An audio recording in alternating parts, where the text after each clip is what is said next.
Hi everyone. We continue our theme on the fruits of the Spirit, and this week we're going to talk about self-control and all that entails. There'll be many different perspectives about this, but basically we're going to look at what is self-control.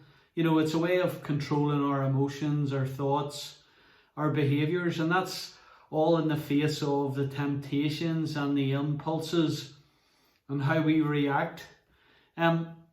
In the description it says it's a cognitive process, which basically means it's the mental processes that we go through when responding to anything. In essence, it's our ability to perceive, to react, and to process and understand everything that's happening to us, and also to store and retrieve information. It also helps us make decisions and produce the appropriate responses. A few examples of where that self-control is required. I mean, growing up, sport was always the one. To be a man, you had to be tough, you had to be hard, whether it was playing football, whether it was playing rugby, whether it was playing hockey, whatever sport it was playing, the guys had to be tough and show that toughness.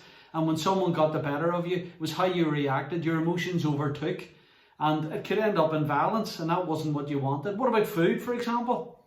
You're full, but I want another burger, I want another biscuit, and that sort of way, and it's about the self-control in relation to that.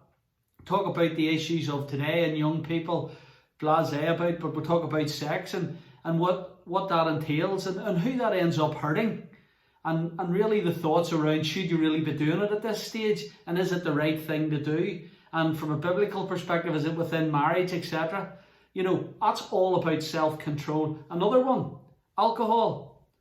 We're not going to get into a debate about people's views on whether alcohol is right or alcohol is wrong, but it's what's the cost? And I don't mean that in the essence of actual money, but the cost of people drinking and not keeping control is much more than anything else. Some people don't even remember what they did. And also, what's it doing to your health? That's another issue in relation to that. And then another one you could talk about is money. What money you have and wanting more money. I mean, the Bible doesn't say that there's anything wrong with money. It says the love of money can be the root of all evil. And that ends up people stealing and going and stealing. So that's more about self-control as well. But think about it like this. Your reactions are momentary or short-term, but they have really long-term repercussions. And that's something that you have to think about and think of the bigger picture. So how do we improve this? We try to remember there's a bigger picture, okay? And not in that moment confined to that one thing, but try and take in the bigger picture. Get plenty of sleep. We know how the young'uns like to burn the candle at both ends. Plenty of sleep helps. Learn to relax, or chillax as we call it, rather than be constantly uptight. And try and be, just like a duck, let the water run off you. Exercise is another great way to deal with it. It's a way to release our tensions and our stresses. And also keep yourself well hydrated. That's with water. Drink plenty of water. And also, as you grow up and you get older, learn about yourself. Learn what makes you tick. That's very important, because that'll help you what to stay clear of and to not get involved in those situations. And also understand your willpower levels. What's your willpower like? How good are you saying no to something? Because that will have a definitive impact on your decision making. Important to remember this statement. Do not let your desires make your decisions. But that's everything from a human perspective. But what examples do the Bible have in relation to this? Don't we think, by the way, that the Bible's full of perfect people? It's far from that. It's the total opposite, with one exception, who is Jesus Christ. But if you, Adam and Eve, for example, Adam and Eve in the garden, no self-control, they took of the fruit they were not supposed to. Cain and Abel, when they were expelled out into the rest of the world, Cain was a tiller of the ground. In other words, he worked the ground to grow fruits and crops and all that. Abel looked after sheep. But it was a blood sacrifice that God wanted.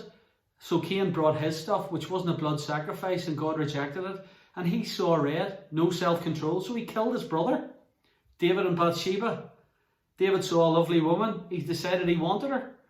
But she was married. So what did he do? He sent the husband to the front line to make sure he was killed so as he could have Bathsheba. No self-control, and that was from King David. What about Peter and the disciples. Peter, the big, bold, brash disciple who says, I'll do anything for Jesus. When it came to crux, the need time, he denied him 3 times. But let's refocus. Let's all not be negative. It's not all stories of failure. Joseph was sold into slavery by his brothers, but ultimately he saved the family from a famine. So he kept his self-control and looked after all that. Daniel in the lion's den, did he panic? No, self-control. And when the king came the next morning, Daniel was still alive. Paul and Silas were thrown into jail. So what did they do? They didn't generate a ruckus. They sang praises to God, and then the gates were thrown open, But here's the real one, Jesus in the wilderness. Satan came to walk the earth and tempted him for 40 days and 40 nights. Did Jesus give up? No, he did not. Total self-control. And also then finally Jesus, with his trial, his torture and his execution, through it all, he epitomized self-control. Didn't say a word out of place, even when he was tempted, when they tried to poke him and get him there. Not a bit of it. But another way that happens is through the Holy Spirit. And that's about giving your life to Christ. And that's what we're about. That's what we want to tell you. This self-control. When you become a Christian, the Holy Spirit enters you. And if you open up your life, this Holy Spirit will take control and will improve these things. Because that's only the beginning of your Christian journey. The transformation happens through the Holy Spirit. But it's only if you're willing to open up your life to him. The more God controls you, the better you'll be. In Titus 2, it says, For the grace of God has appeared, bringing salvation to all people, training us to renounce ungodliness and worldly passions, and to live self-controlled, upright and godly lives in this present age. And what that basically means is, when Jesus came into the world, he did it all for us. And that allowed the Holy Spirit to enter our lives and take control and make us better people and give us that self-control. But it also says in Romans 7, For I know that nothing good dwells in me, that is, in my flesh. For I have the desire to do what is right, but not the ability to carry it out. And why? The ability to carry it out comes through the help of the Holy Spirit. That's why we're failed so many times. And then finally, in 2 Timothy 3, But understand this, in the last days there will come times of difficulty, for people will be lovers of themselves, lovers of money, proud, arrogant, abusive, disobedient to their parents, ungrateful, unholy, heartless. You can't appease them. They're slanderous, no self-control, brutal, not loving God, treacherous, reckless, full of themselves, lovers of pleasure rather than lovers of God. Does that sound familiar? Sounds like today's world. So now is the time to give your life to Christ. And if you've already given your life to Christ, then the more God controls you, the better you will be, and a much better way to improve that fruit of the Spirit called self-control. Thanks.